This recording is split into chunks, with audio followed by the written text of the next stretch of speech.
में पेशरफ्त तो हुई है, लेट्स सी कि कब तक ये काम मुकम्मल भी हो जाता है। खैर अब रुक करते हैं मेरे शहर का, लाहौर का, जहाँ पर मौसम जो है वो बहुत खुशगवार है। एक बार फिर मौसम ने करवट बदली है और सर्दी की शिद्दत में भी इजाफे के साथ धुंध का भी राज नजर आने लगा है। तफसीलात जानते हैं लाहौर में मौजूद आज न्यूज की नुमाइंदा हुमा भट्ट से। जी हुमा भट्ट, बताइएगा कि लाहौर का मौसम कैसा है और धुंध की शिद्दत के हवाले से भी आगाह कीजिएगा। बहुत सी जो फ्लाइट्स हैं वो भी मुअत्तल हुई हैं, अब इस वक्त धुंध का क्या राज है?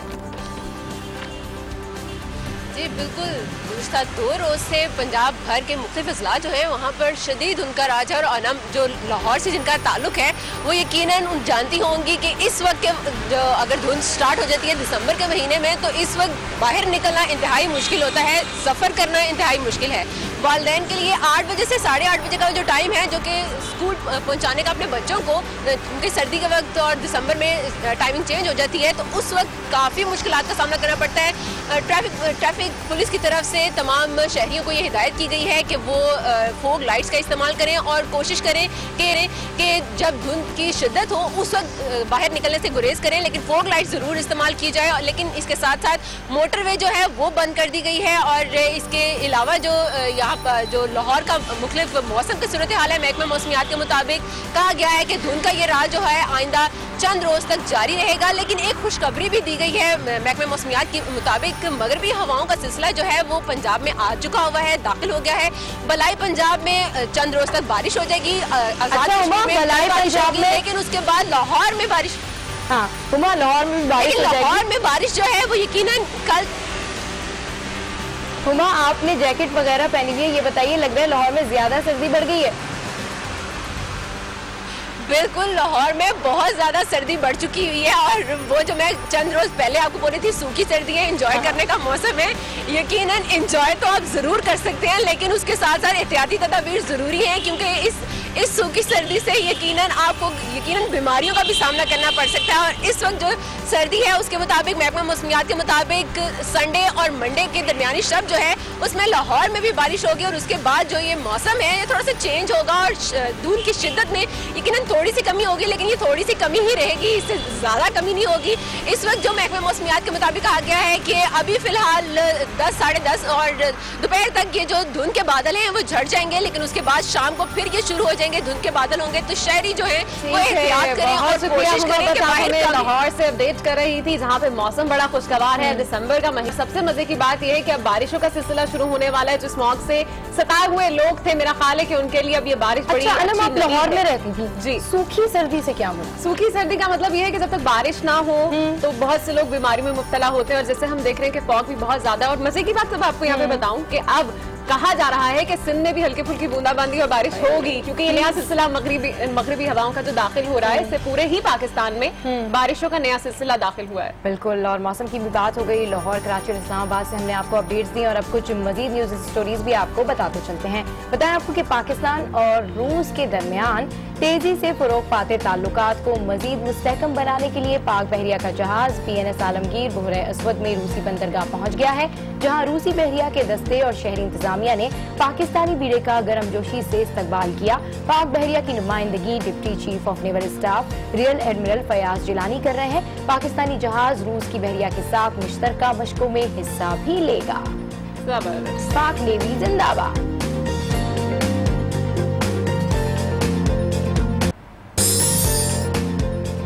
और आपको बताएं कि PIA की ट्रांजिट बसों का हाल भी तैयारों से कम नहीं। कराची एयरपोर्ट पर कई बसें ऐसी हैं जिनमें यौमिया हजारों मुसाफिरों को टर्मिनल से जहाज तक पहुंचाया जाता है, लेकिन बसों के हाइड्रोलिक लॉक तो मस्त से खराब हैं और दरवाजों को बंद करने के लिए रस्सी का इस्तेमाल किया जाता है, जो मुसाफिरों की जिंदगियों को खतरे में डालने के ही मुतरादिफ है। और अहम बात यह है कि इंतजामिया बसों की इस हालत से बेखबर है। PIA इंतजामिया जाग जाओ।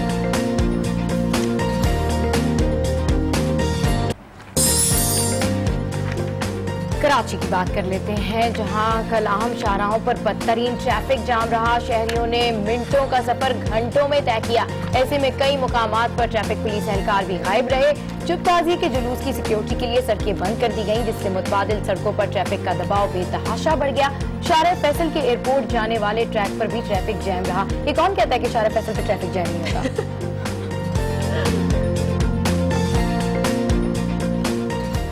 मजीद खबरें भी शामिल करेंगे और आगे भी बहुत कुछ है, लेकिन यहाँ वक्त हुआ एक शॉर्ट ब्रेक का, जिसके बाद शामिल करेंगे खाना बनाने का झटपट तरीका।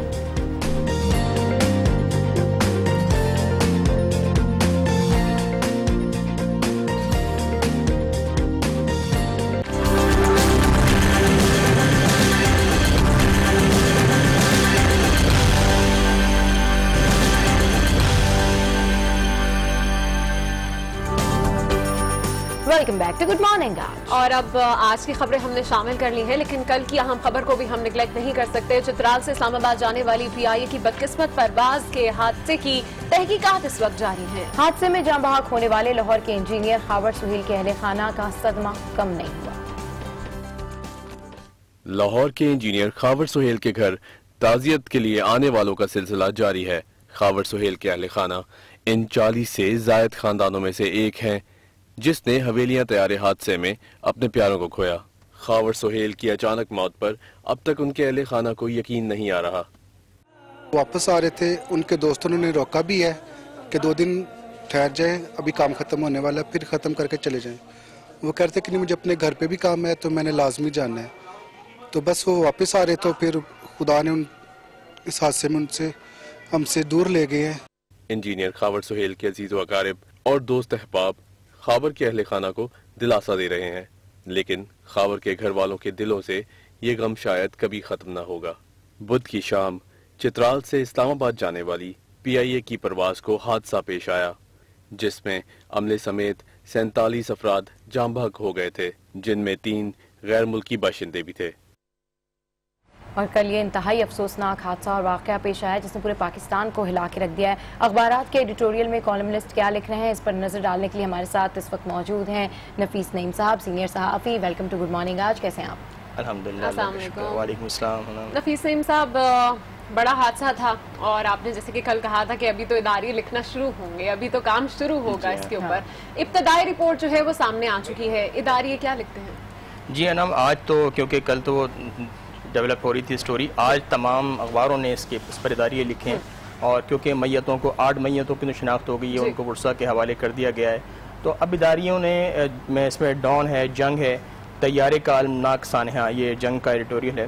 और जो कल अनम ने एक सवाल किया था हमारे डिस्कशन के दौरान कि तैयारे का एक इंजन अगर बंद हो गया था, जो शुरू में इनिशियल इन्वेस्टिगेशन थी, तो फिर दूसरे इंजन पर क्यों तैयारे को नहीं लैंड कराया जा सका, इसके हवाले से एक्सप्रेस ने अपने इदारिये में लिखा है तैयारे का अलमनाक सानहा। इन्होंने कहा है कि कई सवाल उठाए हैं कि ये हादसा मुल्क की एक तो 12 फ़िज़ाई बड़े हादसात में एक शामिल होता है, शुमार है इसका। और ये इदारिया कहता है कि ATR टेक्नोलॉजी तो बड़ी काबिल रश्क है, तैयारे का अगर एक इंजन बंद हो जाए तो दूसरे इंजन पे बआसानी पायलट उसे लैंड करा सकता है। और इसी हवाले से इसके अंदर आग बुझाने का भी बड़ा अच्छा सिस्टम है कि अगर खुदा न खास्ता अचानक में आग लग जाए तो तैयारा जो है वो उसको बुझा सकता है। फिर ये है कि फिटनेस की जांच पड़ताल के बगैर, जांच पड़ताल का निज़ाम ऐसा है PIA का कि अगर एक इंजन बंद है, एक इंजन खराब है, तो तैयारे को परवाज की कभी भी इजाज़त नहीं दी जा सकती। तो इसके बावजूद ये तैयारा कैसे परवाज कर गया, इसकी बड़ी बारीक बीनी से इन्वेस्टिगेशन होनी चाहिए, ये इदारे ने कहा है। साथ में एक बड़ा सवाल भी उन्होंने किया है कि हवाबाज यानी कि पायलट और को पायलट के आपस में रिलेशनशिप पर कयास आराइयां हो रही हैं कि बन के कोई रिश्ता था, बाप बेटा थे। इस रिलेशनशिप की बेस पर क्या कारकर्दगी में कमी या बेशी हुई है, इसको जरूर इन्वेस्टिगेट करना चाहिए। क्योंकि अभी हमने देखा कि इनको कुछ वहाँ पर कपड़ा परवरी भी बहुत हुई है, यूनियन का चक्कर हुआ है, बहुत सारे मसाइल PIA ने इसमें फेस किए हैं। जी हाँ, पाल्पा ने भी किया, तो इस हवाले से इसको कहा कि इसकी बड़ी। और अच्छा नफीस नईम साहब, जैसे कि इस तैयारे के बारे में बताया जा रहा है कि जब इसकी आखिरी परवाज हुई थी तो पायलट ने जो लॉग बुक है उसमें मेंशन किया था कि इसमें फनी खराबी है, उसके बावजूद भी इस जहाज को परवाज की इजाजत क्यों दी गई? देखिए, हमने एक साबिक इंजीनियर है शौकत जमशेद साहब, उनको हमने कल बात की थी उनसे, उन्होंने ये रिवील किया कि जो डायरेक्टर फ्लाइट ऑपरेशन है और जो इंतज़ामिया है वो उन्हें फोर्स करती है कि आप इसको क्लियर कर दें जहाज़ को, चाहे उसमें टेक्निकल कोई प्रॉब्लम छोटी मोटी है तो आप उसे परवाज के लिए क्लियर कर दें, वरना फिर वो अपने कॉन्सिक्वेंसेस भुगतने के लिए तैयार रहें। उनको फिर जो है फायर कर दिया जाता है या कोई चार्जशीट पेश कर दी जाती है, कुछ किया जाता है। तो ये एक बहुत खतरनाक एक वो मतलब ये खतरनाक नहीं, एक बड़ा संगीन मसला है कि अगर खेल रहे हैं, कारकर्दगी बेहतर नहीं है तो आप फिर उसको कह रहे हैं इंस्पेक्शन करके भी कि नहीं आप मैनेज कर रहे हैं और आप बस चलाएं, तो आपको नहीं लगता कि इसके ऊपर अब कोई सख्त किस्म का एक्शन होगा पीआईए पे? देखिए अभी तो सेफ्टी इन्वेस्टिगेशन बोर्ड जो है वो तहकीकात कर रहा है, इंटीग्रल फील्ड टीम जो है, इंटीग्रल फील्ड टीम और जो सिविल एविएशन की टीम है, ये इन्होंने जाए वक़ों का दौरा किया है, कुछ पार्ट्स जो हैं तबाहशुदा तैयारी के कुछ पुर्जे कलेक्ट किए हैं, लेकिन बड़े क्योंकि वजीर आजम ने इसकी प्रोब के लिए कह दिया है तो अब ये होनी चाहिए। और तमाम इदारे ये कहते हैं कि अब न सिर्फ पीआईए, सिविल एविएशन सबके जो है एहतसाब होना चाहिए। और इसकी डॉन ने तो ये भी कहा है कि इसकी इन्वेस्टिगेशन को पब्लिक किया जाना चाहिए ताकि सबके सामने हकाइक सामने आए कि भाई हुआ क्या था। क्योंकि अभी ये भी एक इनिशियल रिपोर्ट आई है कि तैयारा जो है फिजा के दौरान उसमें, क्योंकि लोगों ने कुछ ऐनी शाहिदीन ने पिपलिया के करीब जो देखा था गिरते हुए, तो उसमें ग्राउंड को टच होने से पहले ही उसमें आग लगी हुई देखी गई थी। तो कहा जा रहा है कि इंजन में आग लग गई थी, इट बर्स्ट इनटू फ्लेम्स। तो वो इन्वेस्टिगेशन होना जरूरी है कि आखिर हुआ क्या था, क्योंकि ब्लैक बॉक्स जा रहा है फ्रांस, थोड़ा सा टाइम लगेगा, उसके बाद तमाम सूरत हाल सामने आ जाएगी कि आखिर हुआ क्या था। कि ATR-42 एक बड़ा सेफेस्ट प्लेन है, इसके साथ इस तरह का हादसा होना एक बड़ा ही जो है वो एक परेशान फैक्टर है। जी, नेक्स्ट इदारिया पनामा कमीशन। ये तो आपको मालूम है कि ये साथ जी हाँ, असल में डेली एक ही बात, आज फिर समाअत, आज फिर कमीशन, पनामा कमीशन, ये एक शैतान की याद बन गई है। अच्छा ये असल में पीटीआई का पहले से मौक़िफ़ था कि पहले तो कहा था कि कमीशन बनाया जाए, सुप्रीम कोर्ट का जज इसकी वो इसको हेड करे। अब ये केस कोर्ट में चला गया, मगर वहाँ दोनों जमातों ने इल्जामात की तो बहुतान लगा दिए हैं, सब और बहुत इल्जामात हैं, और कहीं डाउनलोड करके कुछ डॉक्यूमेंट्स फराहम किए जा रहे हैं, अखबारी तराशे फराहम किए जा रहे हैं, लेकिन जो कंक्रीट एविडेंस है वो कोई भी जमात, इवन वजीर आज़म ने अपने तकरीर के दौरान कहा था, ये उनके वकीलों का मौक़िफ़ है, मैं अपनी जानिब से कुछ नहीं कह रहा, कि वजीर आज़म तकरीर के दौरान कहा था कि दस्तावेज़ात जो है मेरे पास सब कुछ है, जो हमने जायदादें खरीदी, जो फ्लैट्स खरीदे, लेकिन वकील साहब कोई पेश ना कर सके, और वो कहते हैं कि वो कोई सियासी तकरीर थी। और यहाँ अब दोनों जानिब से, और तो डॉन ने पनामा कमीशन के नाम से जो एडिटोरियल लिखा है, इसमें ये लिखा है कि भाई ये जो दोनों पीटीआई के मौक़िफ़ की तारीफ की है कि ठीक है उन्होंने बड़ा अच्छा टाइम ये क्वेश्चंस उठाए हैं, रेज किए हैं और केस को परसू किया है, लेकिन फेल हो गए हैं वो एविडेंस लाने में। इसी तरह क्योंकि वजीर आजम की जानिब से भी ये इल्जामात हो रहे हैं, वहाँ से भी ये हो रहे हैं, ये लेकिन अब कमीशन बनाने का जो फैसला है इसको डॉन ने एडिटोरियल ने जो है वो मुस्बत करार दिया और कहा है कि कमीशन से हो सकता है कि ये 7 माह का जो एक मसाइल का सिलसिला था, ये पनामा कमीशन का इशू, ये रिजॉल्व हो सकता है अगर कमीशन बन जाए। लेकिन अब कमीशन से पीटीआई ने तो इनकार कर दिया, और हम देख रहे थे कि कई मरतबा इमरान खान खुद से कह चुके हैं कि जी कमीशन बनाया जाए, नहीं तो हम लोग धरना देंगे, सड़कों पर निकल आएंगे। अब जब बात आई फैसले की तो फिर यू टर्न। असल में इमरान खान का मौक़िफ़ ये है कि कमीशन अगर बन गया ना तो ये प्रोसेस बड़ा लंबा चला जाएगा, इसलिए कि फिर कमीशन दोबारा तमाम एविडेंस मांगेगा, और इनके पास बकौल इनके तलाल चौधरी साहब के भी एक है कि उन्होंने कहा कि इनके पास तो सुप्रीम कोर्ट में देने के वो नहीं थे सबूत, तो ये कमीशन को क्या देंगे। लेकिन फहद चौधरी तो कह रहे नहीं हमने कुछ तो दस्तावेजात जमा कराई हैं। नहीं, इमरान खान का भी ये मौक़िफ़ है कि हमने कमीशन जो 5 रुकनी बेंच है इसके पास तमाम तर अब शवाहिद भी आ चुके हैं, जो भी जो उनको मवाद चाहिए था वो मौजूद है, अब वो फैसला करने के काबिल हैं। तो कोर्ट वो चाहते हैं कि ये सुप्रीम कोर्ट की गेंद उस कोर्ट में है बॉल, वही फैसला दे, वो कमीशन के चक्कर में ना पड़े। और पीपल नून लीग का मौक़िफ़ ये है कि कमीशन बन जाए या ये 5 रुकनी बेंच फैसला कर दे। फिलहाल तो तासुर तो ये आता है कि दोनों जमातें इस फैसले को बस चाहती हैं कि फैसला हो जाए। अब ये 7 जो माह हम खबरें पढ़ के बहुत शुक्रिया नफीस नईम साहब, आप हमारे साथ थे, और जो आज के इदारियों में लिखा था उस हवाले से तो तफसीली तौर पर बातचीत हुई। अब देख लेते हैं कि दुनिया भर में क्या कुछ हो रहा है। 6.5 शिद्दत के ज़लज़ले ने इंडोनेशिया के सूबे आचे को एक बार फिर हिला के रख दिया है। ज़लज़ले से मुतासरा इलाके में रेस्क्यू ऑपरेशन जारी है। मलबे में दबे अफराद को निकाला जा रहा है।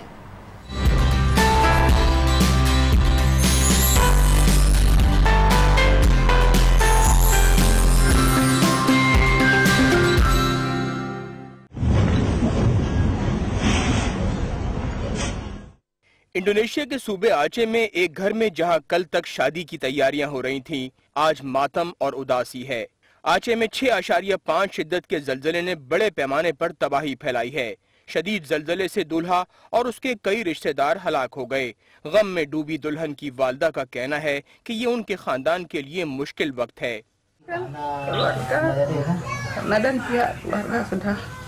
हमने शादी की तमाम तर तैयारियां कर रखी थीं। एक हफ्ते से रिश्तेदारों की आमद का सिलसिला भी जारी था, लेकिन अचानक ये सब कुछ क्या हो गया, कुछ पता नहीं। आचे में जलजले से सबसे ज्यादा नुकसान जिला पेरिजाया में हुआ, जहां दर्जनों अफराद हलाक हो चुके हैं, सैकड़ों जख्मी हैं और कई अफराद अब तक लापता हैं। इलाके में मुतादिद रिहायशी और कारोबारी इमारतें तबाह हो गईं। इलाके में कई मसाजिद और मंदिर भी मुनहदिम हो गए। इससे पहले 2004 में इंडोनेशिया के सूबे आचे में सुनामी और जलजले के बाइस 1 लाख से जायद अफराद हलाक हो गए थे। काफ़ी सैड न्यूज़ है इंडोनेशिया में जलजले के बारे में। आप देखिए वहाँ पे शादी की तैयारियां जारी थी। खैर, नजर डालते हैं मजीद कुछ आलमी खबरों पर। और आपको सबसे पहले बताएं कि अक़वाम मुत्तहिदा ने ताज़ा रिपोर्ट जारी की है, जिसके तहत ग़ज़ाई किल्लत के शिकार ममालिक में सूरत हाल मजीद संगीन होती जा रही है। खसूसन एशिया में जहाँ 49 करोड़ अफराद ग़ज़ाई किल्लत का शिकार है। रिपोर्ट के मुताबिक अगर फौरी इक़दाम नहीं किए गए तो खित्ते में ग़ज़ाई किल्लत पर काबू नहीं पाया जा सकेगा। सूरत हाल बरकरार रही तो 2030 तक दुनिया से भूख मिटाने का मिशन ज़ीरो हंगर मुकम्मल नहीं कर सकेंगे।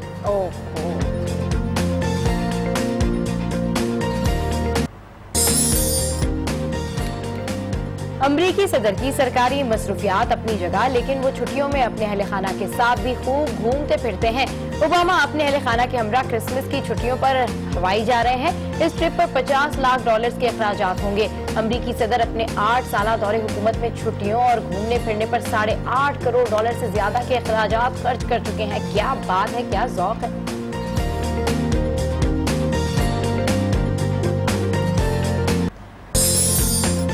और आपको बताएं कि साबिक अमरीकी सदर जॉन एफ कैनेडी के कत्ल के बाद उनकी बीवी को दरपेश मसाइल के मुतालिक बनने वाली हॉलीवुड बायोग्राफिकल फिल्म जैकी रिलीज के बाद कुछ खासा बिजनेस तो नहीं कर सकी, ताहम फिल्म में अदाकारी को खूब सराहा जा रहा है। हॉलीवुड फिल्म जैकी ने $3 लाख से जायद का बिजनेस किया है।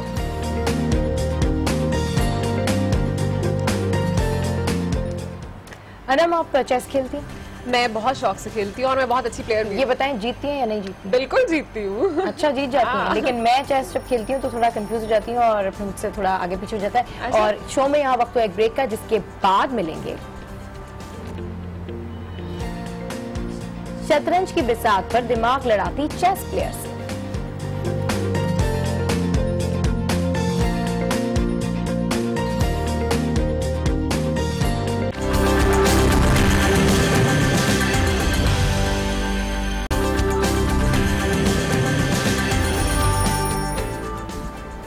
वेलकम बैक से गुड मॉर्निंग। आज और ब्रेक से पहले अनम और मैं बात कर रहे थे आज की तारीख के मुतालिक। ये बताइए, आज की तारीख क्यों अहम? आज की तारीख बहुत अहम है और आज के दिन यानी 9 दिसंबर को 1909 में अमेरिका में पहले मोनोप्लेन ने परवाज की थी।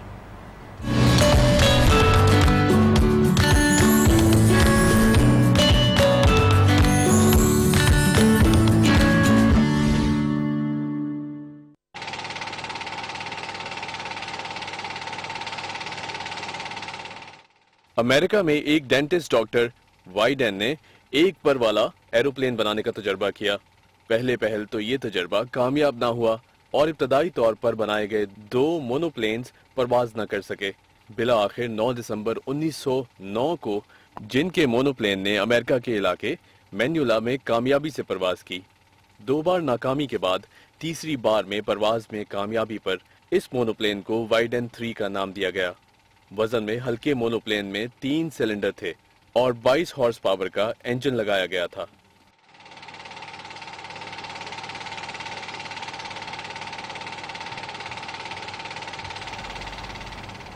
और कितना क्यूट सा ये लग रहा था मोनोप्लेन। आपने देखा कि किस तरीके से उन्होंने जो है वो 2 साइड्स के उसके विंग्स निकाले हुए थे और वो फ्लाई कर रहा था। मुझे वो वाला याद आ रहा था, वो जो हम पेपर पे बनाते ना जहाज, वो वाला जहाज। और मजे की बात इसमें ये है कि ये 1909 में, मतलब कितने पहले की बात है जब ये मोनोप्लेन बनाया गया था। और अब आज के दिन यानी आज की तारीख अहम क्यों थी ये भी हमने आपको बताया। आप कुछ बात कर लेते हैं जनाब खाने के हवाले से। आज बड़ी मजे की चीज बन रही है सबा खाने में। क्या बन रहा है? क्या बन रही है आज? कुछ मेरा ख्याल है हिंदी जो डिश होती है मेरा ख्याल है वो बन रही है आज कुछ। मतलब चले फिर चल के देख लेते हैं क्या बन रहा है।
और जनाब ये थी पाव भाजी, कैसी लगी आपको?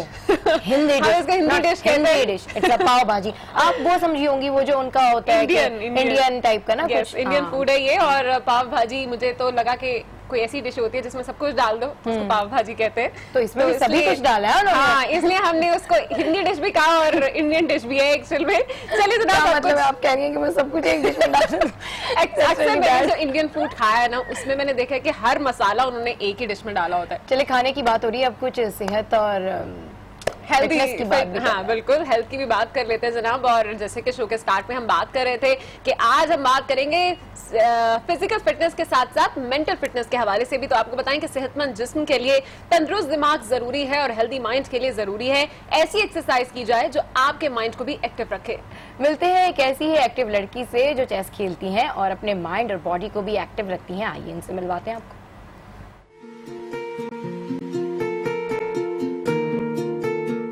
चेस खेलना बहुत पसंद है, तो मेरी एज है 13 ईयर्स ओल्ड। तो और मुझे चेस इसलिए पसंद है क्योंकि मैं बहुत ज़्यादा इसको मैंने चूज ही इसको किया है, वरना और भी गेम्स है लेकिन मैं उनको नहीं खेल पाती, तो यही मेरे लिए अच्छा है। ये माइंड का गेम है एक तो, और इसलिए मैं जीत जाती हूँ कि मैं माइंड इसमें बहुत ज़्यादा लगा के रखती हूँ, मेरा दिमाग इसी के ऊपर ज़्यादा मैं इस पर कॉन्सेंट्रेट करती रहती हूँ। मैं समझती हूँ मेरा माइंड इतना शार्प है तो इसलिए मैं इसको खेल सकती हूँ और मैं जीत भी जाती हूँ फिर इसमें, इसलिए मैंने काफ़ी गेम्स जीते भी हैं। तो मैंने लोगों को खेलते हुए देखा तो मुझे भी लगा कि मुझे भी ये गेम खेलना चाहिए। मैंने बहुत प्रैक्टिस की, इसमें मेरी मदर ने बहुत मेरी हेल्प की, तो इसलिए मैंने कल साथ तक इसको सीखा। 3-4 सालों के बाद मैं इतनी एक्सपर्ट हो चुकी हूँ, इसलिए मैंने बहुत सारे मुकाबले भी जीते हुए, तो मैं इसको अब खेल सकती हूँ बहुत अच्छे से। 2014 में मैंने नेशनल चैंपियनशिप खेली थी और मैं उसमें तकरीबन लोग होंगे 40, तकरीबन इतने ही थे या ज़्यादा। और मेरा फाइनल मैच हुआ था किसी कक्कर नाम से, बलूचिस्तान से आई थी वो, और बाकी यही सब थे, तो मैं उसमें जीत गई थी उनसे। मैं अपने दोस्तों को सिखाना चाहती हूँ, वो भी सीखना चाहती हूँ, लेकिन बहुत कम है कि वो सीखें और हर किसी की बस की बात नहीं है चेस खेलें। जितना ज़्यादा आपका माइंड इसमें रहेगा, ज़्यादातर आपकी तवज्जो इसमें होगी, तो फिर आप इसको खेल सकते हैं, आगे बढ़ सकते हैं। लेकिन कुछ लोग होते हैं जो इसको नहीं खेलना चाहते। मैं अपनी मदर के साथ भी खेलती हूँ, लेकिन उनको बहुत एक्सपीरियंस है इसका, लेकिन मैं उनको फिर भी हरा देती हूँ। मैं ऐसा नहीं कि इसको खेल के मैं ज़हनी तौर पे थक जाती हूँ, लेकिन मैं बहुत ज़्यादा फ्रेश हो जाती हूँ मेंटली, तो मैं पढ़ाई भी अच्छी कर सकती हूँ और सब कुछ मैं काम एक्टिव का सादा कर सकती हूँ। उसको खेल के मैं ज़रूरी नहीं कि मैं थकी जाऊँ।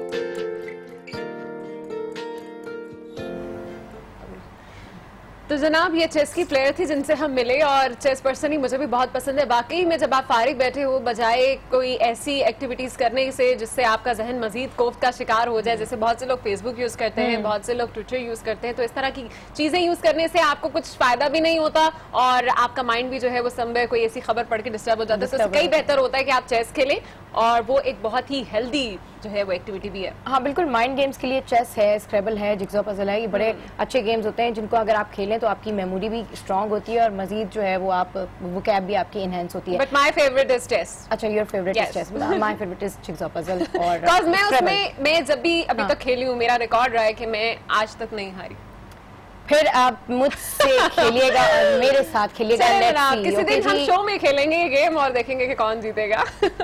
बस फिर हम लड़ते ही रहेंगे, विड्रॉ कोई नहीं करना। गुड मॉर्निंग, आज मैं यहाँ वक्त एक ब्रेक का, जिसके बाद मिलेंगे।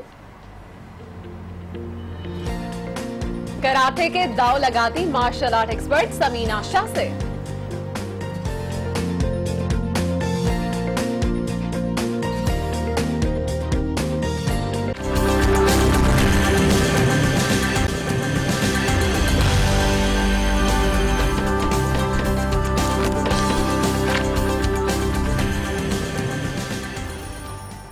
Welcome back to good morning आज। और ब्रेक पे हम बात कर रहे थे मेंटल हेल्थ के बारे में और फिजिकल हेल्थ के बारे में, और अनम और मैं डिस्कशन कर रहे थे कि कौन कौन से गेम्स हैं और कौन कौन सी ऐसी चीज़ें हैं जिससे हम अपने आप को, अपनी फिजिकल हेल्थ को बेहतर कर सकते हैं। क्यों अनम? बिल्कुल, बहुत सी ऐसी फिजिकल गेम्स होती हैं, इवन मुझे तो लगता है शायद सारी गेम्स ऐसी होती है जिसमें आपका माइंड इन्वॉल्व होता है और आपकी मेंटल हेल्थ भी साथ साथ चलती है। जैसे कि बात करें क्रिकेट की या फिर बैडमिंटन हो, इसमें भी मेरा ख्याल है जब हम खेल रहे होते हैं तो ध्यान होता है यार ये छूट ना जाए, और हम टेनिस में भी बहुत ज्यादा ध्यान होता है। तो इस सब पर बात करने के लिए आज हमारे साथ स्टूडियोज में मौजूद हैं माहिर नफ्सियात डॉक्टर महरीन। उनसे बात करते हैं। अस्सलाम वालेकुम and welcome to good morning. आज कैसी हैं आप? अल्हम्दुलिल्लाह। मेरी आज हमारा टॉपिक है सारा फिजिकल एक्टिविटी और मेंटल ग्रोथ के बारे में। तो हम यही डिस्कशन अभी कर रहे थे कि कौन से गेम्स होते हैं जो एनहेंस करते हैं आपकी बॉडी एक्टिविटी को और मेंटल ग्रोथ को। तो आप माहिर नफ्सियात हैं, तो आप क्या समझती हैं कि किस तरीके से आप अपने आप को फिट रख सकते हैं मेंटली और फिजिकली? डिफरेंट गेम्स के हवाले से जिस तरह बात की जाती है तो चेज़ है, जिस तरह लोग खेलते हैं, डिफरेंट पजल्स हैं, या जिस तरह प्रॉब्लम सॉल्विंग के कुछ और गेम्स भी अवेलेबल हैं। यानी अगर आप मेंटल एक्टिविटी की बात करते हैं तो इसके अलावा कुछ लोग होते हैं जो कैलकुलेशंस में या जो मैथमेटिकल एबिलिटीज़ होती हैं उसके ऊपर भी अगर अपना जो है थोड़ा सा फोकस करते हैं तो ये आपके माइंड को जो है वो बड़ा एनरिच कर देता है। अच्छा। किसी भी इशू के लिए, यानी अगर आप चाहते हैं अपनी डेली रूटीन के अंदर अगर थोड़ा बहुत इन चीज़ों को रखें यूज टू, कि आप घर के जिस तरह बजट वगैरह लोग बनाते हैं तो अपनी उसकी एक थोड़ा सा माइंड सेट रखें अपने ओन पे, या अगर जो भी आपके डेली रूटीन के अंदर जितने भी इश्यूज हो रहे हैं अगर आप उनके हवाले से थोड़ा सा अपने पूरे दिन के अंदर 15-20 मिनट्स आप निकालें और उन इश्यूज को सोचें, और उसके बाद उसी अकॉर्डिंग अगर आप प्रॉब्लम सॉल्विंग का, जिस तरह से मैं बात करूँ कि प्रॉब्लम सॉल्विंग के लिए आप पजल्स खेल रहे होते हैं तो ये आपको उन चीज़ों की तरफ थोड़ा सा ज़्यादा कर देते हैं। प्रोसेसिंग स्पीड आपकी इंप्रूव हो जाती है, आपकी डिसीजन मेकिंग एबिलिटीज़ बहुत इंप्रूव हो जाती हैं। इसके अलावा बच्चों में अगर आप देखें तो बच्चे ज़्यादातर जिस तरह अपनी फिजिकल एक्टिविटीज़ के साथ मेंटल एक्टिविटीज़ भी कर रहे होते हैं कि उनको डिफरेंट ऐसे टेक्नोलॉजिकल हमारे गेम्स जो है वो अवेलेबल हैं, लर्निंग गेम्स हम जिनको कह सकते हैं कि बच्चे लर्निंग गेम्स खेल रहे होते हैं जिसके अंदर वो कोई भी उनको अगर काउंटिंग के हवाले से दिया जाता है, या जिस तरह अभी मैं अपनी बच्ची को भी दे रही होती हूँ कि वो बबल्स जो है वो ऊपर से आ रहे हैं और वो 1 2 3 जिस तरह वो काउंटिंग भी कर रही है और वो जितना स्पीडली आ रहे होते हैं, यानी लेवल्स जिस तरह एक्सीड हो रहा होता है तो बच्चे का उतना ही माइंड लेवल जो है हम भी ये देख सकते हैं कि अगर हम भी एक टाइम के बाद थोड़ी सी स्लोअर डाउन हो जाती है हमारी प्रोसेसिंग स्पीड जो ब्रेन की है, तो ये बच्चों में जिस तरह इम्प्रूव की जा सकती है इसी तरह अडल्ट्स में भी की जा सकती है। ठीक महरीन, जैसे आप बता रही हैं कि ये तो वो तमाम तर गेम्स है जिसके थ्रू आप मेंटली तौर पर बच्चों को एक्टिव कर सकते हैं। जब आपके पास कोई इस तरह के केसेस आते हैं या बच्चे आते हैं तो आप उनका इंटेलिजेंस टेस्ट जो है यानी IQ टेस्ट जो है वो किस तरह से करती है? देखिए डिफरेंट जो है हमारे पास टेस्ट इन्वेंटरीज मौजूद है। इसके अलावा बच्चों से सबसे पहले इनिशियली तो ये है कि बच्चों से बात की जाती है, उनके एकेडमिक्स जो है वो देखा जाता है कि बच्चा जो है वो एकेडमिकली कितना इम्प्रूव हुआ है अपनी क्लास में, किस तरह से वो परफॉर्म कर रहा है।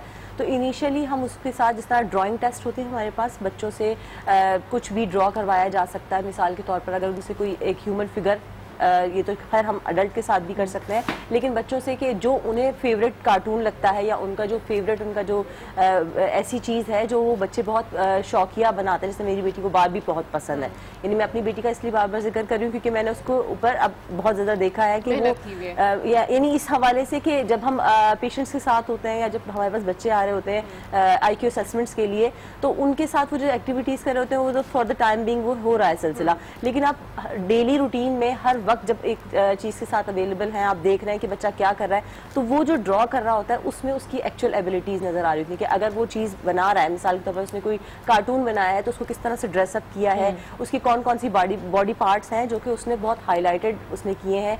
इसके अलावा हम बच्चों की अगर असेसमेंट्स करते हैं तो उसमें हमारा एक IQ टेस्ट है जिसको विस्क का नाम कहा दिया जाता है कि बैचलर्स इंटेलिजेंस टेस्ट है। इसके अंदर दो तरीके से हम बच्चों की इंटेलिजेंस को टैप करते हैं। एक ये जो वर्बल, यानी अगर बच्चा जो है वो वर्बली उसकी जनरल नॉलेज है, इसके अलावा कितना क्विक रिस्पांस जो है वो बच्चा दे रहा है किसी भी चीज़ को आइडिया करके। मिसाल के तौर पर अगर कोई बच्चे से सेंटेंस पूछा जाए जो कि मिसिंग है, उसमें से कोई एक वर्ड ओमिट किया हुआ है और बच्चे से पूछा जाए बेटा इसको कंप्लीट करो, तो वो किस तरह से फॉरन वर्बलाइज करेगा। इसके अलावा कुछ होते हैं परफॉर्मेंस के टेस्ट। परफॉर्मेंस टेस्ट में जिस तरह से बच्चों से पिक्चर कंप्लीशन करवाया जाता है, मैथमेटिकल थोड़ी सी एबिलिटीज़ होती हैं, इसके अलावा मेजेस हैं, बच्चों से जो है वो कहा जाता है कि आप इसको परफॉर्म करें, यानी इसमें टाइम बाउंड टेस्ट होते हैं तमाम चीज़ें। मेंटल अच्छा मैरीन, ये कोई कंपल्शन तो नहीं है ना कि अगर कोई बच्चा, आपने जैसे सबसे पहले बताया कि एकेडमिक्स, अगर एकेडमिक्स में कोई बच्चा लो है तो हम ये नहीं समझ सकते कि ये IQ लेवल में भी लो होगा, क्या ये कोई ऐसी कंपल्शन है? नहीं, कंपल्शन ऐसा इस तरह से है कि अगर एकेडमिक्स को देखा जाए, एकेडमिक्स सिर्फ नॉट नेसेसरी कि वो इंटेलिजेंस को जी, लेकिन दो चीज़ें जो है वो मैटर करती है। अगर आपको किसी की इंटेलिजेंस को जिस तरह हमारे यहाँ माइल्ड, मॉडरेट और सिवियर और इस रेंज में जिस तरह से हमारे पास आते हैं मेंटल हेल्थ के हवाले से बच्चे, तो अगर हम क्राइटेरिया बनाते हैं तो इसमें दो चीज़ें, एक डेली लिविंग बच्चों की, एक इसके अलावा यानी इसको एडेप्टिव फंक्शनिंग का एक नाम हम देते हैं, जिसमें बच्चों की डिफरेंट चीज़ों के ऊपर बात की जाती है कि बच्चा अपनी डेली रूटीन लाइफ में क्या क्या एक्टिविटीज़ कर रहा है, क्लोथिंग है, बच्चों को सोशली जो एडेप्टिव बिहेवियर्स हैं, मिसाल के तौर पर अगर बच्चा 5 ईयर्स का है तो उसको उतनी अच्छी यानी दूसरों से ग्रीट करना नहीं आएगा, मिलना ये वो करना, लेकिन 7, 8, 9 ईयर्स का बच्चा जो है वो बहुत बेहतर अंदाज में उन तमाम चीज़ों को करता है, उसकी स्कूलिंग बहुत प्रॉपर हो चुकी होती है। तो स्कूलिंग के साथ साथ बच्चे की adaptive functioning, academics, adaptive functioning और साथ में उसका जो सोशली अप्रोप्रिएट बिहेवियर है, वो तमाम चीज़ें मिलकर उसकी IQ को, इंटेलिजेंस को मेजर करती है। आपने बात की, हम वर्बली बात करें कि IQ टेस्ट इस तरीके से लिया जाता है, फिर उसके बाद जब आप लोग IQ टेस्ट ले लेते हैं तो आजकल ये देखा जा रहा है कि बच्चों में ज्यादातर फिजिकल फिटनेस के मसाइल होते हैं। IQ टेस्ट के बाद आप क्या सजेस्ट करते हैं, क्योंकि जब IQ टेस्ट आप कर लेते हैं तो हर एक का डिफरेंट आता है, तो फिर हर गेम या हर चीज तो उसके लिए नहीं होती, तो फिर आप उसको अलग अलग सजेस्ट करते हैं कि भाई आप ये गेम खेलें या आप ये करें? बिल्कुल, बच्चों की जिस तरह से असेसमेंट्स हो जाती हैं तो उनके IQ की रेंज जिस तरह एवरेज है वो 90 है। अच्छा। 90 जो एवरेज IQ है वो होना चाहिए। अच्छा। एक नॉर्मल ह्यूमन बीइंग का, चाहे वो, और एज अकॉर्डिंग जो है वो ये कहा जाए कि एज अकॉर्डिंग इंटेलिजेंस जो है वो चेंज होती रहती है, ऐसा नहीं है। अच्छा। इंटेलिजेंस जो बाय बर्थ होती है वही टिल डेथ तक वैसी ही रहती है। अच्छा। मगर ये इसमें देखिए डिफरेंट लेवल्स हैं। मिसाल के तौर पर अगर एक बच्चा पैदा हुआ है 2 ईयर्स ऑफ एज से, हमारे पास टेस्ट मौजूद है जो कि हम बच्चों के साथ करते हैं, बल्कि इससे अर्लियर एज में भी है, लेकिन वो थोड़े से डिफिकल्ट है, बच्चों के साथ उनको असेस नहीं किया जा सकता। लेकिन जो 2 ईयर्स या 3 ईयर्स 4 ईयर्स के बाद जो हमारे पास टेस्ट अवेलेबल है, उन बच्चों के IQ को अगर उस वक्त मेजर किया जाए, कुछ खास एक्टिविटीज हैं जो कि बच्चा सिर्फ उसी एज में करता है। अच्छा। और यानी वो उसके अकॉर्डिंग उसका वो 90 एवरेज आना चाहिए। और जो यानी अडल्ट हो गया है या ओल्डर एज की तरफ जा रहा है, उस एवरेज एज के अकॉर्डिंग उतने ही कॉम्प्लिकेटेड टास्क होते हैं, उतनी ही एक्टिविटीज होती हैं, और उसकी भी रेंज में 90 रेंज यानी होनी चाहिए। और इससे मजीद एक्सीड करो तो फिर 100, 110, देन इसके बाद चले। ये तो फिगर्स हो गई ना कि 90 होना चाहिए, लेकिन एक हेल्दी लाइफ के लिए, एक हेल्दी माइंड के लिए, एक हेल्दी हेल्थ के लिए क्या होना चाहिए एक क्राइटेरिया? एक क्राइटेरिया ये है कि अपनी जो भी उसकी एज है, जिस तरह इंटेलिजेंस को हमेशा एज रेंज के अकॉर्डिंग मेजर किया जाता है कि अगर एक 12 ईयर्स ऑफ एज का बच्चा है तो 12 ईयर्स ऑफ एज में उसके ये चीज़ें हैं जो कि उसको प्रॉपरली फंक्शन करना चाहिए। मिसाल के तौर पर अगर उसको अपनी एकेडमिक्स है रिक्वायर्ड, उसके लिए कहा जाता है कि ये इसका लेवल है, इसमें उसको बिल्कुल नीचे नहीं होना, बिल्कुल ऊपर नहीं होना। इस दरमियानी रेंज के अकॉर्डिंग उसको अपने एकेडमिक्स में अगर परफॉर्मेंस के हवाले से बात की जाए, पोजीशन होल्डर नहीं हो बच्चा, लेकिन वो इतना हो कि वो अपनी क्लास में फेलियर्स में ना काउंट किया जाए या बिलो एवरेज उसकी परफॉर्मेंस नहीं आनी चाहिए। ये बताइए कि आपने जैसे बात की थी अभी, इससे पहले याददाश्त के हवाले से भी हम बात कर रहे थे, लर्निंग की अगर खसूसी तौर पर मैं बात करूं तो वो कौन सी ऐसी एज है जिसमें आपकी लर्निंग प्रोसेस जो है वो बहुत स्लो हो जाती है? ये तो नहीं मैं कहूँगी कि खत्म हो जाता है, पर एक एज आती है जिसमें वैसे भी कहा जाता है कि जी जब आप बड़े हो जाते हो तो उसके बाद आप उस तरह से चीजों को लर्न नहीं कर पाते जिस तरह से आप बचपने में या अपनी स्कूलिंग टाइम में कर रहे हो। वो कौन सी एज ऐसी है? देखिए, इसके हवाले से थोड़ा सा इसका रेफरेंस दूंगी। हमारे एक बिहेवियरल थ्योरिस्ट हैं जॉन बी वॉटसन, उन्होंने एक बहुत अच्छी सी एग्जांपल दी कि जब इनिशियली बच्चा इस दुनिया में आता है तो वो बिल्कुल ब्लैंक स्लेट की तरह से होता है, यानी टेबुला राजा उन्होंने एक कॉन्सेप्ट इस्तेमाल किया और उसको इस तरीके से एक्सप्लेन किया कि जब वो बिल्कुल आया है तो उस वक्त उसको इस दुनिया का भी एक्सपोजर नहीं है, उसको बहुत सारी चीज़ों के हवाले से अंदाज़ा नहीं होता। तो वो जब आता है तो उसके पास बिल्कुल फ्रेश माइंड है, उसके पास कुछ भी नहीं है, तो जो कुछ भी हम उसको फीड कर सकते हैं, इस तरह डिफरेंट और रिसर्चेस ये कहती हैं कि मैक्सिमम जो लैंग्वेजेस हैं वो बिल्कुल अर्ली ईयर्स ऑफ एज में बच्चा जो है अडॉप्ट कर सकता है। तो इनिशियल ईयर्स जो लाइफ के हैं 5 ईयर्स ऑफ एज तक बहुत तेज़ी से जो है वो लर्निंग या मेमोरी जो है वो बहुत ज़्यादा वर्क कर रही होती है, वो बहुत इफेक्टिव मेमोरी होती है कि अगर आप कुछ भी लर्न कराओगे, कुछ भी मेमोराइज कराओगे तो बच्चा बहुत आसानी से कर लेता है। लेकिन ग्रेजुअली जिस तरह से स्कूलिंग और कॉलेज एज एंड अप होती है तो आहिस्ता आहिस्ता। अच्छा, हम लोगों को भी ये मसाइल रहे हैं और अब भी जो स्कूल गोइंग किड्स हैं उनको भी ये मसाइल होते हैं कि जब भी हम कहते हैं कि हमें टेनिस खेलना है या कोई और गेम खेलना है तो हमारे पेरेंट्स की जानिब से ये कहा जाता है कि नहीं, पढ़ाई इफेक्ट होगी, पहले स्टडीज कर लें और उसके बाद। तो इस तरीके से को किस तरीके से बैलेंस किया जाए? क्या पहले स्टडी करने दी जाए या उसके साथ आप कंटिन्यू करें? इससे सेहत पे और नफ्सियात पे क्या असर होता है? देखिए, कंसंट्रेशन लेवल या आपका जो अटेंशन पे करना है किसी भी एक्टिविटी पे, एक्चुअली हम लोग ये होता है कि जहाँ पर हमें ज्यादा फोकस करना होता है या जहाँ हमें ज्यादा स्ट्रेंथ लगाना होती है, उन चीजों से थोड़ा सा हमें एक होती है फ्रस्ट्रेशन का लेवल जो है वो जनरेट होता है, क्योंकि आप किसी भी काम को ना चाहते हुए भी आपको इतनी इंटरेस्टिंग नहीं लग रही है लेकिन वो आपकी कंपल्शन है कि वो आपने पूरी करनी है, तो वहाँ ऑटोमेटिकली बच्चे जो है वो नहीं करते हैं। तो इसके लिए मैं समझती हूँ कि जिस तरह बच्चे जो है वो एक टाइम टेबल जो है वो सेट किया जाए कि बच्चों की एक्टिविटी पढ़ाई के हवाले से वो बिल्कुल कंसेक्यूटिव नहीं होनी चाहिए कि बच्चों को सुबह वो स्कूल चला गया है, वापस आते ही वालिदैन जिस तरह से करते हैं, बच्चे ने जरा सा भी आराम नहीं किया, फौरन उसको स्कूल कोचिंग भेज दिया है या मदरसे वो चला गया है, वापस आए फिर अम्मी सवार हो गई है सर पे बिठा के पास, ये पढ़ना है, ये करना है, होमवर्क करवाना है, डिफरेंट और चीजें। तो बच्चे के लिए फौरन जो है अगर हम उसको एक के बाद एक वही एक ट्रीटमेंट जो सुबह से उसके साथ शुरू हुआ है पढ़ाई का वो देते रहे पूरे दिन में, तो बच्चे का ऑटोमेटिकली उससे इंटरेस्ट लूज हो जाएगा। तो इसके लिए सबसे मेन चीज ये है कि बच्चे को इनिशियली जब वो आया है तो आने के बाद उसको थोड़ा सा ब्रेक दिया जाए, थोड़ा सा उसको कोई भी ऐसी एक्टिविटी, जरूरी नहीं है कि वो फिजिकल गेम्स में इन्वॉल्व हो क्योंकि वो तो स्कूल में भी उसको थोड़ा बहुत मिल ही रहा होता है, उसको आके घर में रिलैक्स करके कोई वो टीवी देख रहा है या बच्चे कार्टून देख लिया या कोई भी ऐसा जो चीज उसको बहुत पसंद है वो प्रोग्राम उसके लिए लगा दिया जाए, देन इसके बाद उसको फिर नेक्स्ट जो है वो पढ़ाई का। एक क्वेश्चन मैं यहाँ पे पूछना चाहूंगी, IQ लेवल की बात हो रही है, इंटेलिजेंस टेस्ट की बात हो रही है, क्या हर एक को कराना चाहिए? हर एक को तो इस सेंस में मैं नहीं कहूंगी। जिन ज्यादातर लोग हमारे पास वही आ रहे होते हैं जिनको प्रॉब्लम हो रही होती है कि हमारा बच्चा तो स्कूल में अच्छा हाँ हमारा बच्चा स्कूल में जो है उसकी परफॉर्मेंस बहुत लो है, स्कूल वाले कह रहे हैं ये बच्चा, क्योंकि डिफरेंट इश्यूज होते हैं एकेडमिक्स के, लर्निंग डिसेबिलिटीज भी बच्चों में बहुत सारे बहुत तरीके की होती है, मैथमेटिकल डिफिकल्टीज भी होती है बच्चों को। इसके अलावा भी कुछ और ऐसे डिसऑर्डर है जिसमें बज़ाहिरन वो डिसऑर्डर नजर नहीं आ रहा होता और बच्चा उसकी जो जिस तरह कहते हैं ना सिम्टम्स वहाँ शो हो रहा है कि बच्चा स्कूल में या अपनी एकेडमिक्स में उन चीजों को शो कर रहा है, एक्चुअल में बिहाइंड कुछ और इश्यूज भी हैं। कई सारे हमारे यहाँ पर पाकिस्तान में एक और चीज देखी गई है कि बच्चे जो है वो लो IQ के साथ होते हैं और वो एवरेज लोगों के साथ जो है वो उसी तरह स्कूलिंग कर रहे होते हैं, वो बहुत प्रॉब्लम फेस कर रहे होते हैं और डिफरेंट और प्रॉब्लम साथ साथ जनरेट होती है।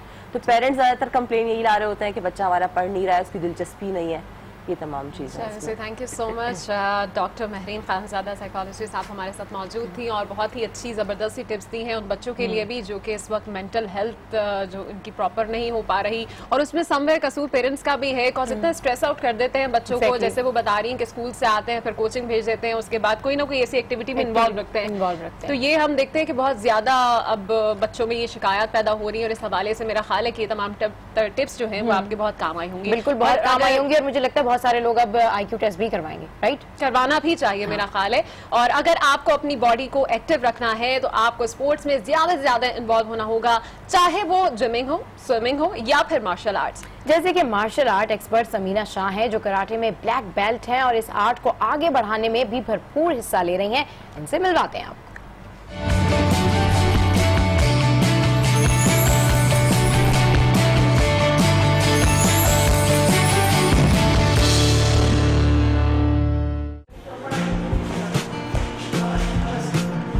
आप जब ताकत रखते हैं लेकिन आपको ये पता नहीं होता, ये सेंस नहीं होता कि कहाँ पर हमने इस चीज़ का इस्तेमाल करना है, किस वक्त करना है, किस टाइम करना है। पहले मैंने इन्हीं चीज़ों को इस्तेमाल किया लेकिन बेवक्त किया, बेजगह किया। मैंने ये जब सीखा और इसका इस्तेमाल एक नडर में पहले से थी, बहुत ज़्यादा और कॉन्फिडेंस बिल्ड हुआ और उसके साथ फिर मैंने बाहर इसका इस्तेमाल काफ़ी जगह पे किया भी।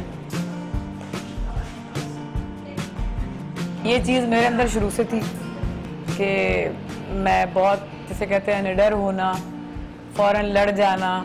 तो मुझे कराटे से मतलब बचपन से ही ऐसी वीडियो देखना, फाइट्स की और मूवीज़ वगैरह देखती थी मैं। उस हिसाब से मैंने पाकिस्तान में देखा कि यार कहाँ पर जो है ना कराटे बहुत अच्छा सिखाया जाएगा। जैसे अभी हमारे पास जो बच्चे आते हैं तो वो यही कहते हैं जी हवा में कैसे उड़ेंगे, फलां जगह कैसे करेंगे।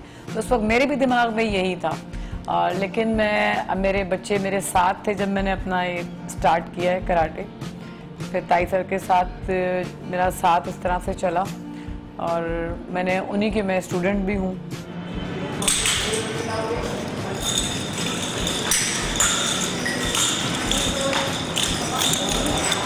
बाज़ दफ़ा ये भी कहा जाता है जी कि कराटे आप सीखते हैं तो आपको वो कूल माइंड बनाती है। ताई साहब बहुत ज़्यादा कूल हैं, मैं कूल नहीं हूँ, जो ईमानदारी की बात है। ये गेम के अंदर एक तो स्पोर्ट्स से आपको फिटनेस मिल रही है और एक फ़न है जो आपने सीख लिया है कि मैं जब सीखा है और उसके बाद बहुत सारे स्टूडेंट्स को मैंने यहाँ सिखाया, सिखाती हूँ, मैं क्लास लेती हूँ, ठीक है। उसके साथ मैंने अपने बच्चों को भी इसी फील्ड में रखा। मुझे इस फील्ड में तकरीबन 15 साल हो चुके हैं। लेकिन जो आजकल का एनवायरनमेंट चल रहा है, माहौल है स्पेशली बच्चियों के लिए कि हम बाहर जॉब के लिए भी जा सकते हैं, हम पढ़ाई के लिए भी जा सकते हैं, हर चीज़ के लिए जाएंगे। और ये अब का वक्त तो ऐसा है कि आपको बाहर निकलना ही निकलना है। जब आप ब्लैक बेल्ट बनते हैं, इतनी सेल्फ डिफेंस, इतनी टेक्निक सीख लेते हैं कि अगर एक टेक्निक आपकी नाकाम जाती है तो आप दूसरी टेक्निक अप्लाई करते हैं। तो वो सारी चीज़ें जो है ना वो मैंने यहाँ सीखी और आगे अपने जो बच्चे जो भी आ रहे हैं उनको हम यही तरबियत दे रहे होते हैं, सिखा रहे होते हैं। लेकिन ऐसा नहीं सिखाते कि जी आप स्कूल जा रहे हो या अपने घर में बड़ों के साथ किसी के साथ आप इस तरह की बदतमीजी करें या फाइट करें कि जी हम ब्लैक बेल्ट बन गए हैं तो हम दादागिरी करेंगे। नहीं, वो उसका इस्तेमाल आप जब करें जब आपको ज़रूरत है। ये सारी चीज़ें जो हैं मैंने इस तरह अपने टाइम में तकरीबन मेरा ख्याल है 1.5 से 2 साल के अंदर सीख ली। फिर मैं टीच करती थी और वही बात है कि अपना जो एक अपना चीज़ अपने अंदर थी वही मेरी कोशिश होती थी कि मैं दूसरों के अंदर भी डालूं कि उनका डर जो है वो ख़त्म हो। कोशिश करें कि इस तरह के लोगों से बचें, निडर होने के साथ थोड़ा थोड़ा अपने आप को सेफ भी रखें, अपने दिमाग का इस्तेमाल भी करें और मतलब ठंडा रहें, कोशिश करें। सबसे बेस्ट यही है।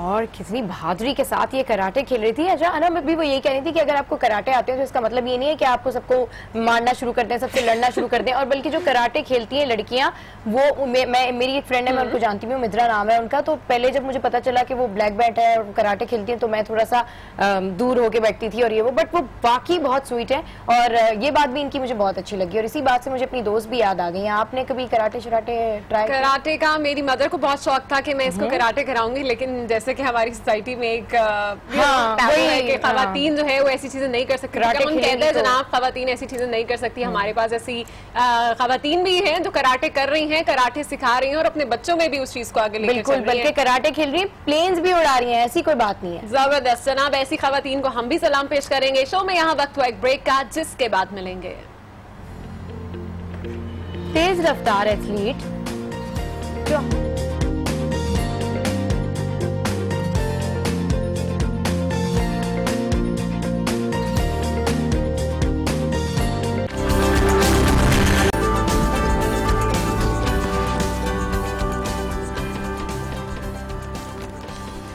Welcome back to good morning. आज और बात हो रही है माइंड शार्प होने की। तो माइंड शार्प हो तो बॉडी भी एक्टिव होती है और स्पोर्ट्स एक्टिविटीज वो तरीका है जिससे कोई भी खुद को एक्टिव रख सकता है। बिल्कुल। कराची के सैयद आपको बताएं कि रेसिंग को अपनी चॉइस बनाया है और वो इसके जरिए अपनी बॉडी और अपना माइंड एक्टिव रखते हैं।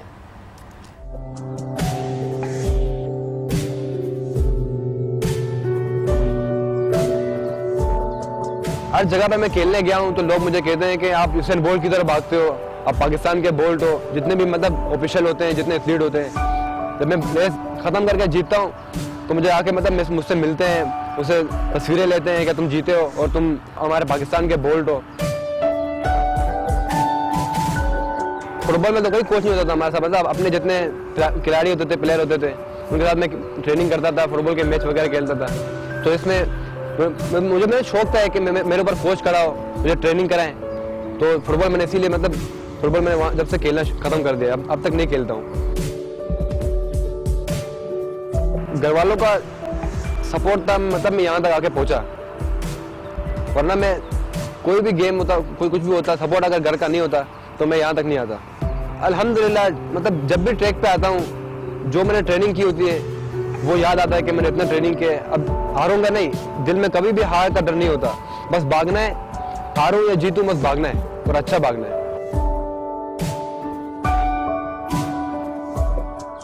इस चीज से तो ध्यान नहीं होता कि मतलब मेरे को इस लड़के को हराना है, उसको हराना है। कोच जो हमें ट्रेनिंग जो करवाते हैं ना, वो कहते हैं कि आज तुमने ये टाइम किए और कल तुम्हें ये टाइम करना है। कोच जो एक टारगेट देता है ना, उस टारगेट को चेस करना है। मेहनत तो कर रहा हूँ कि सेलेक्ट हो जाऊँ ओलंपिक के लिए और पाकिस्तान के लिए, मतलब जीतूँ, पाकिस्तान का नाम रोशन करूँ, ओलंपिक में मेडल हासिल करूँ पाकिस्तान के लिए। जीत के तो सबको अच्छा लगता है कि मैं जीता हूँ। अच्छे प्लेयर को हारना जरूर पड़ता है, अगर प्लेयर हारे नहीं तो और आगे नहीं बढ़ सकता, क्योंकि अगर हारेगा तो कुछ सीखेगा, कुछ आगे जाएगा। पढ़ाई का भी टाइम अलग है और स्पोर्ट्स का भी टाइम अलग है। पढ़ाई अपनी जगह, स्पोर्ट अपनी जगह। अभी तक जितने भी मैंने कंपटीशन जीते हैं, पहले तो मैं कराची में जब शुरू किया भागते हैं, मतलब 100 मीटर, वो मैं जीता। उसके बाद कराची के बाद जब बाहर सेलेक्ट हुआ यहाँ से ट्रायल देके, तो खेलने के लिए गया।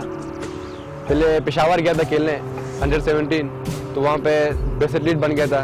तो काजी आजम गेम में गया, वहाँ पे 100 मीटर और 200 मीटर दोनों गोल्ड किए। ट्रैक को चेंज करें, हर फैसिलिटीज और चाहिए हमें, और जिम में इतना चीज़ नहीं है कि हम लोग जिम सही कर सकें। ये चीज़ें अगर हमें फैसिलिटीज और भी मिले तो इंशाल्लाह गवर्नमेंट हमें बहुत आगे तक देखेगी। सिंध के लिए इन्होंने ऐलान किया था कि जो जीतता है, जो गोल्ड लाता है, उसको हम लोग 20,000 रुपये देंगे। तो मैं भी काजी आजम गेम में गया, जीता, मेरे 2 गोल्ड थे। उन्होंने ऐलान किया कि तुम्हें मतलब 40,000 रुपये मिलेगा। तो 40,000 मुझे दिए, लेकिन चेक खाली था, अभी तक मुझे पैसे नहीं मिले।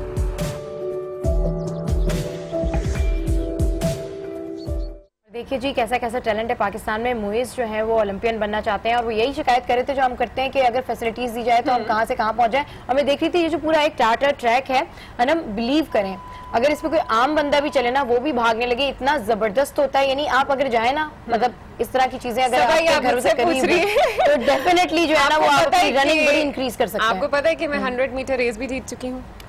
रियली? यस।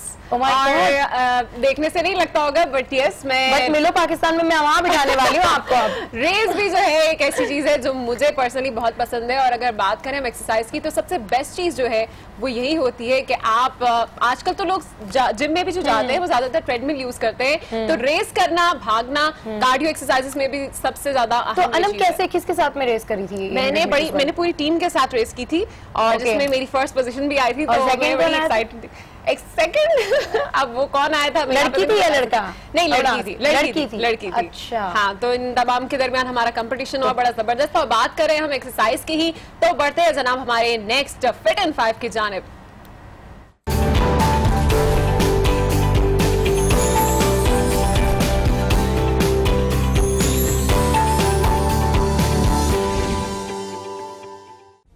हम करेंगे ट्राइसेप्स। आपने बॉडी को इस तरीके से लाना है, आर्म्स बिल्कुल straight and the same. 1 2 3, elbow अपनी जगह। 4 5, ये बिल्कुल बेसिक पोस्चर है। 6, अगर ये हार्ड लग रहा हो तो थोड़ा और आगे आ सकते हैं। 7 8 9 एंड द लास्ट 10। ये हमारे हो गए ट्राइसेप। और जब हम लास्ट एक्सरसाइज करेंगे TRX के थ्रू, जंपिंग स्क्वाट्स लेग्स के लिए, लेग्स प्लस कार्डियो, क्योंकि इसमें जंप इंक्लूडेड है। आपने अपने फीट को शोल्डर लेवल पे ओपन रखना है, TRX को बिल्कुल अपनी रिब्स के पास रखना है, ठीक है। फीट इस पोजीशन में नहीं होने चाहिए, बिल्कुल स्ट्रेट। और जब हम डाउन जाएंगे तो नी हमारे आगे नहीं आने चाहिए, पीछे रहने चाहिए, ठीक है। जब हम जंप करेंगे तो हमें इस पोजीशन में रुकना नहीं, हमें फौरन से डाउन जाना है, वरना नी इंजर्ड होने के चांसेस होते हैं। तो हम लास्ट एक्सरसाइज करेंगे TRX squats, jumping squats, TRX tight, down. 1 2 3 9 10। ये हमारी TRX के ऊपर फुल बॉडी वर्कआउट हो गया। अपर बॉडी के बाद हम फुल बॉडी की स्ट्रेचिंग करेंगे, पार्टनर स्ट्रेचिंग, के एक दूसरे को हम स्ट्रेच करवा सकें। फुल बॉडी स्ट्रेच करेंगे। 1 2 3 4 9 10 एंड डाउन। चेस्ट स्ट्रेच करेंगे, आर्म्स लॉक, थोड़े से लिफ्ट करेंगे। 1 2 3 9 10। इसके बाद बैक को स्ट्रेच करेंगे, अपर बैक आउट, नो सिर्फ अपर बैक आउट करनी है हमें। And in and out and in, last time, out and in. अब आप यहाँ पर बैठ जाइए, जी, आपका फेस सामने होना चाहिए, आर्म्स ओपन कीजिए जी, बिल्कुल। 1 2 3 4 5 6 7 8 एंड डाउन। 1 2 3 4 5 6 7 8। अपने सर के ऊपर हाथ रखिए। 1 2 3 4 5 6 7 8। Tricep stretch. 1 2 3 4 5 6 7 8 and side change. 1 2 3 4 5 6 7 8। Exercise के बाद पार्टनर स्ट्रेचिंग सबसे बेस्ट होती है। आपकी बॉडी के मसल्स अच्छे से स्ट्रेच हो जाते हैं और आपके कंप्लीटली मसल्स रिलैक्स हो जाते हैं। Thank you. और जी आपने देखा कि फुल बॉडी जो है स्ट्रेचिंग एक्सरसाइज करी थी। ये दोनों देखने में ये जितनी आसान लग रही होती ना, करने में ये वाकई बड़ी मुश्किल होती है, क्योंकि बहुत सारे लोग तो ये कहते नहीं हम जिम चले जाएंगे, लेकिन जब जिम जाते हैं तो लग पता सब। मैं भी बड़ा इंस्पायर होकर जाती हूँ अपनी इस ट्रेनर से कि आज जाके तो घर एक्सरसाइज करेंगे, पर इतनी थकावट हो जाती है ना घर जाने के बाद, नहीं फिर हिम्मत हो पाती। मतलब जो लोग जिम जाते हैं और जो लोग जिमिंग कर रहे हैं, मेरे ख्याल में heads of.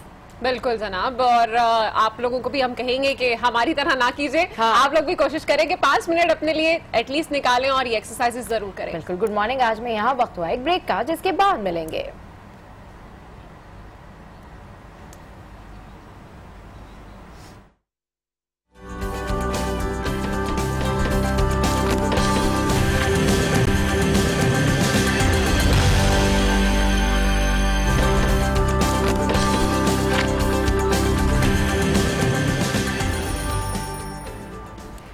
Welcome back to good morning.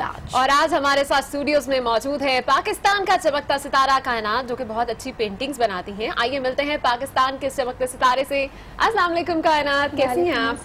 Good morning. आज अच्छा, बड़ा प्लेजेंट सा आपने कलर पहना हुआ है, ग्लासेस लगाए हुए हैं, ड्रेसिंग इतनी अच्छी की हुई है, बिल्कुल पेंटर जो है ना वो लग रहा है कि कोई पेंटर हमारे पास बैठी हुई है। तो ये कैजुअली भी रोजाना ऐसी ड्रेसिंग होती है या रोजाना नहीं?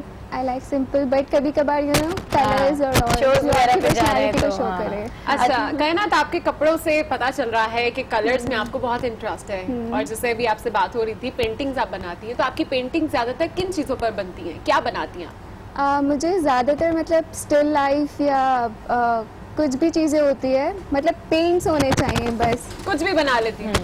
आई लव टू पेंट। मेरे पास कुछ भी पेंट करने के लिए, I don't like drawing much, but painting मुझे बहुत पसंद है। अच्छा, तो स्केचेस वगैरह भी बना के फिर उसको पेंट करती हैं, या कभी ऐसा भी हुआ कि ब्रश पकड़ा और कुछ भी पेंट कर लिया? या जो कोई असाइनमेंट्स या कोई होती है उसमें जस्ट ब्रश से प्रैक्टिस करते हैं हम लोग। ज़्यादातर पेंटिंग नहीं करते कोई, बट हम लोग पेन या फिर जो इंक होती है उससे काम करते हैं। तो वो स्केचेस के लिए यूज़ करते हैं, बट जैसे अभी कोई बैकग्राउंड बनाना है, सीनरी या कुछ और है एक्सेप्ट फेसेस, क्योंकि थोड़ा सा डिफिकल्ट होता है ना फीचर्स को बिल्कुल वो करना, तो बाकी चीजें जो है वो आप डायरेक्टली पेंट से बना सकते हैं। अच्छा, तो जनाब कायनात का काम भी हमारे पास है, और हम दिखाते हैं आप सबको कि कायनात क्या बनाती है।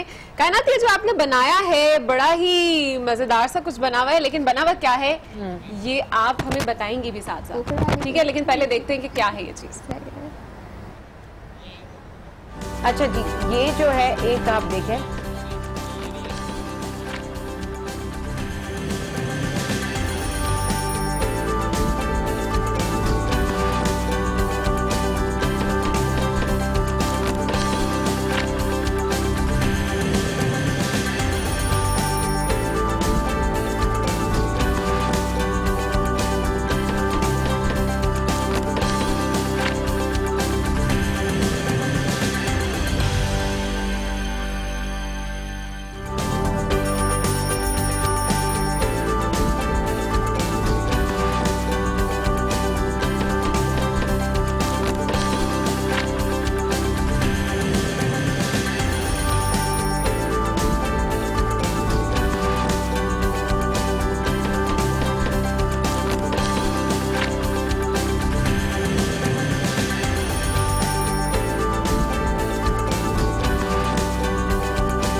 जबरदस्त पेंटिंग्स हमने देखी जो बनाई है इन्होंने, और मैं हैरान रह गई कि कितने बैलेंस कलर और कितने ट्रू कलर्स जो हैं वो इन्होंने डाले में, मतलब माइंड ब्लोइंग, अमेजिंग। कैसे, मतलब शौक था? Thank you. हाँ, बचपन से शौक था। पढ़ती थी तो मतलब पढ़ना तो एक अलग चीज़ थी, बट उसमें इतना इंटरेस्ट नहीं था। मैं शुरू से जो स्कूल में भी असाइनमेंट्स वगैरह होते थे उसमें मुझे ज़्यादा इंटरेस्ट आ रहा होता था, पेंटिंग में आता था। हाँ, अच्छा ये बताएं कायनात कि एक पेंटिंग बनाने में आपको कितनी देर लगती है? डिपेंड करता है पेंटिंग के एक तो साइज पे आप क्या पेंट कर रहे हो, क्योंकि ऑयल पेंट यूज़ करती हूँ मैं ज़्यादातर मीडियम, तो उसको ड्राई होने में टाइम लगता है। तो एक हफ्ता या फिर कुछ छोटी पेंटिंग्स होती है तो वो 2 दिन में बन जाती है, 3 दिन में, तो डिपेंड करता है कि पेंटिंग कैसे। अच्छा, तो जब पेंट कोई भी पेंटर जब कुछ पेंट कर रहा होता है, डेफिनेटली उसके दिमाग में कोई थ्योरीज होती हैं, कुछ एग्जांपल्स होती हैं, कुछ गुजरा हुआ कुछ चल रहा होता है, तो कट करके फौरन ब्रश उठाया पेंट कर लिया, या 2-4 दिन लेती हैं कि यार क्या पेंट करूँ? नहीं, हाँ, थोड़ा सा सोचना पड़ता है, बिकॉज आपको एक कॉम्पोजिशन बनानी पड़ती है जब आप माइंड में सोचते हो, क्योंकि डायरेक्टली आप पेंटिंग फिर वो पूरी खराब हो जाती है, खराब हो जाती है। तो हाँ, थोड़ा बहुत। अच्छा, तो आज भी आप हमें कुछ पेंट करके दिखाएंगी? मैं स्केच करेंगे। अच्छा, तो हम चाहेंगे कि आप हमारे लिए कुछ स्केच भी करें, लेकिन स्केच क्या करेंगे, क्या बनाएंगे आप? मैंने जो है वो अभी जुनैद जमशेद का स्केच बाहर बैठ के थोड़ा सा ही बनाया है। I will complete it now, थोड़ा सा उनको ट्रिब्यूट देने के लिए, जो अभी थोड़े दिन पहले हुआ।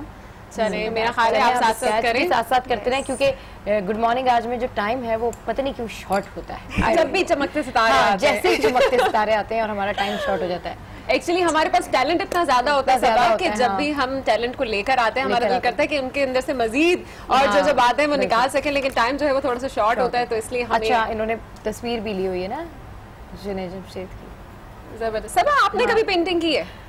kind of yeah, I can paint but I don't do much। मैं जो है वो फ्लावर बनाया और उसके ऊपर कुछ कलर कर दिया। कहते हैं सबा के जो शख्स, अब मुझे इस पेंटिंग का तो नहीं पता जो प्रॉपर पेंटिंग होती है, पर कहते हैं कि जो चीज आप फारिग वक्त में बैठ के बना रहे होते हैं उससे आपकी पर्सनालिटी के बारे में जज किया जा सकता है। जो लोग फ्लावर्स बनाते हैं उनकी पर्सनालिटी कैसी होती है, जो कोई टेक्सचर बनाते हैं उनकी पर्सनालिटी कैसी होती है। तो मेरा ख्याल है कि किसी दिन हम शो में ये भी बात करेंगे और बुलाएंगे किसी ऐसे एक्सपर्ट को जो हमें बता सके कि जो हम ड्रॉ कर रहे हैं उसके जो हमारी पर्सनालिटी। मेरे ख्याल में अगर मैं कुछ ड्रॉ करूंगी और अगर मैं आजकल मगर अगर मुझे कोई बोले कि आप क्या पेंट करेंगी, तो मैं हेयर डू जरूर पेंट करूंगी। अच्छा, कुछ लोग होते हैं जो आई ब्लैक कलर डालूंगी और वो बड़े सीक्वेंस में बाल बने हुए हैं। बहुत शिकायतें जनाब सबा को इस वक्त। अच्छा, ये देखें, अब ये भी कुछ कंपाइल कर रही हैं, स्केच बना रही हैं। अच्छा, कितना मुश्किल होता है किसी पर्सनालिटी को स्केच करना, है ना?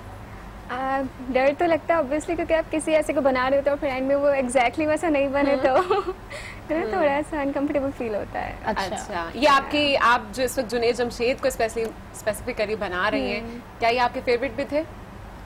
आई मीन हाँ, मतलब एक पाकिस्तान की वो बहुत बड़ी पर्सनैलिटी है, जिस तरह से उन्होंने प्रीचिंग की है और पहले भी उनका बैकग्राउंड बहुत अच्छा रहा है। सो एक आइकन थे पॉप सिंगिंग के, बिल्कुल। तो ऐसे सिंगर ज्यादा अच्छे लगते थे, एज अ नात ख्वान ज्यादा अच्छे लगते थे, या आप उनके ब्रांड्स जो हैं उनकी ज्यादा शौकीन? ब्रांड्स भी बहुत अच्छे और वॉइस तो जैसी भी, चाहे वो सिंगिंग करे या फिर नात ख्वान करे, वॉइस उनकी और उनका वो मैटर करता है। जबरदस्त। साथ साथ हम बातें भी कर रहे हैं और साथ साथ देखते हैं कि स्केच भी बन रहा है और कितना जबरदस्त है यार, बिल्कुल लग नहीं रहा कि जो एक्चुअल उनकी पिक्चर है वही ये पेंट कर रही है। जबरदस्त। और सबा, पेंटिंग एक वाहिद चीज है जो मुझे लगता है नहीं कर सकती। आप मुझे कुकिंग करा लें, आप ड्राइविंग करा लें, स्विमिंग करा लें, हर काम अपनी जगह पर। पेंटिंग ऐसी चीज है जिसमें ड्राइविंग आती है आपको? बिल्कुल। अच्छा, आपने मुझे बता दिया। सैटरडे को हम साथ चलेंगे और चले जनाब, और हम कोशिश करेंगे कि जो भी हम करके आए वो अपने जो व्यूअर्स हैं उनको भी दिखाएं कि हमारा वीकेंड कैसा गुजरा। आपसे भी हम जानेंगे कि आपका वीकेंड कैसा गुजरा। सही है। बस फिर हम ड्राइव करेंगे। कराची में की है ना भाई ड्राइव? हाँ जी, बिल्कुल। बस ठीक है, क्योंकि यहाँ थोड़ा सा आजकल तो हम देख रहे हैं कि ट्रैफिक ड्राइव का बहुत ज्यादा यहाँ पर जाम रहने लगी है। डिफरेंट जो रूट्स हैं कराची में ड्राइव करते हुए ना स्पेशली आपको अपनी कार का भी ख्याल रखना पड़ता है और ये भी ख्याल रखना पड़ता है कि दूसरे की कार से आप टच ना कर दें, दूसरे की गलती भी आपको संभालनी पड़ती है। बिल्कुल। चले जनाब, हम साथ साथ देखते हैं कि ये जो ड्रॉ कर रही हैं जुनैद जमशेद का स्केच, बड़े ही खूबसूरती के साथ जो है वो स्केच बना रही है इस वक्त।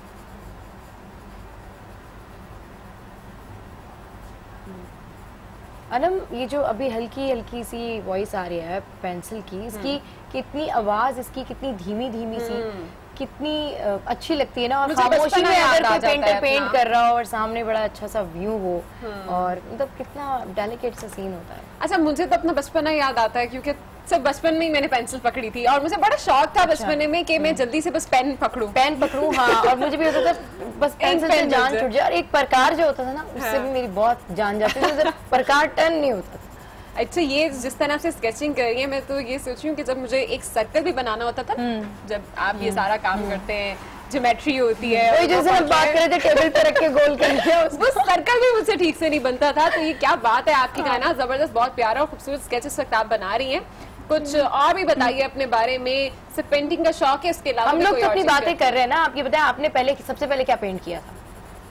मैंने सबसे पहले ऐसा कोई वो नहीं, बट स्टिल लाइफ ही बनाते थे। अच्छा। आई मीन जो बॉल्स वगैरह।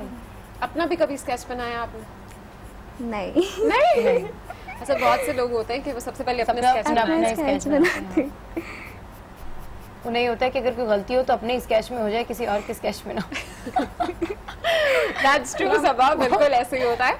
और ये बहुत ही प्यारा सा स्केच हम देख रहे हैं किस वक्त बना रही हैं, और अब उनकी बियर्ड की तरफ आ चुकी हैं। वो बड़ी जल्दी जल्दी बना रही हैं यार आप।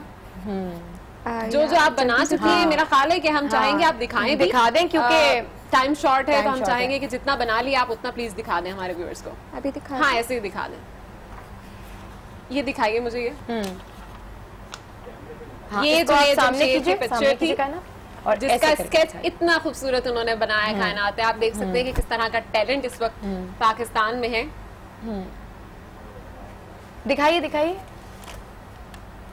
वेरी नाइस कायनात, देखिए। और ये अभी इनकम्प्लीट है, लेकिन जब ये कंप्लीट हो जाता तो और कितना जबरदस्त ये स्केच लगता है। वेरी नाइस, बहुत अच्छा आपने स्केच बनाया। कायनात आपने कभी कायनात पेंट की? नहीं। सूरज, चांद, सितारे? नहीं। चले जनाब, बहुत अच्छा लगा कायनात आपका काम देखकर भी, और इस तरह का मजीद जो काम है वो भी लाते रहेंगे। जो नया टैलेंट आ रहा है हम कोशिश करेंगे क्योंकि उस हर टैलेंट को पकड़ के अपनी इस सीट पर लेके आए। और अगर आप में भी ऐसा कोई टैलेंट मौजूद है तो बिल्कुल अपनी डिटेल्स आप बिला झिझक हमें बता सकते हैं हमारी सोशल मीडिया की वेबसाइट्स पर। बिल्कुल, सोशल मीडिया की वेबसाइट्स पर बता सकते हैं, ट्विटर पर भी आप हमें अपना फीडबैक दे सकते हैं। और गुड मॉर्निंग आज तो ला ही रहा है नया टैलेंट्स, नई रेसिपीज, नए टॉपिक्स, तो देखना मत भूलिए। खुश रहिए, मुस्कुराते रहिए। कीप वॉचिंग गुड मॉर्निंग आज।